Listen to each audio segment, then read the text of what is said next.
د مزار شریف ښار په څلورمه ناحیه کې د عزیزي بانک دویمه استازولۍ د بلخ ولایت مقام د مرستیال په شتون کې پرانیستل شوه. مسؤلین یې وایي چې دغه څانګه د بانکي خدمتونو د زیاتوالي او دغه راز د یاد بانک د پیرودونکو د وخت له ضایع کېدو څخه د مخنیوي په موخه پرانیستې ده. این نمایندگی ما مجهز با نیروی متخصص و فناوری پیشرفته است. ما برای فعلا در اینجا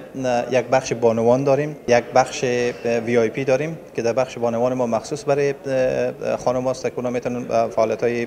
بانکی یا معاملات بانکیشان اجرا بکنن و تمام کارمندایی که در بخش بانوان فعالیت میکنن از طبقه اوناس هستن. امروز بخیر ما نمایندگی دو مزار در واقع چوک کبال نبیزاده ناحیه 4 مارکت بگزاده افتتاح کردیم بخیر و متعهد برای هستیم که بخیر انواع خدمات بانکی را از این درجه ما بتوانیم برای خدمت مردم شهر مزار شریف ان شاء الله ارائه کنیم. ورته مهال د بلخ ولایت مرستیال او دغه راز د یاد ولایت مستوفي د دغه بانک د نوي استازولۍ د پرانیستلو په مراسمو کې په دغه ولایت کې په بیلابیلو برخو کې د غوره شرایطو له رامنځته کېدو څخه خبر ورکړ. یادو چارواکو ډاډ ورکړ چې اسلامي امارت د خصوصي سکتور ملاتړ ته ژمن دی.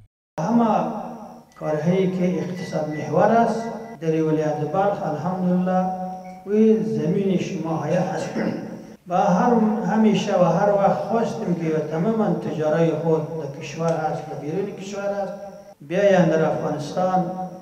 و در ولایت بلخ سرمایه گذاری بکنند و همچنان این چنین که ما شاهد هستیم که افتتاح میشه یک نمایندگی جدیدی از بانک و همین قسم چندین بانک ها و نمایندگی ها اینجا ایجاد شود. داسې موږ د وزارت مالیې لخوا څخه و ټولو بانکونو ته همیشه اولویت خصوصا خصوصي بانکونو ته ورکړی ده او له دوی سره تعاون کړی ده او کوو. نو دغه د موږ غوښتنه ده او د موږ لخوا څخه که په هر بخش کې دی له موږ سره تعاون غواړي ان شاء الله العزیز موږ به له دوی سره مرسته کوو. باید ویل شي چې اوسمهال عزیزي بانک په ټول هیواد کې 80 فعال څانګې لري چې د خپلو نورو خدمتونو وړاندې کولو ترڅنګ د زیاتره امارتي کارکوونکو معاشونه هم اجرا کوي.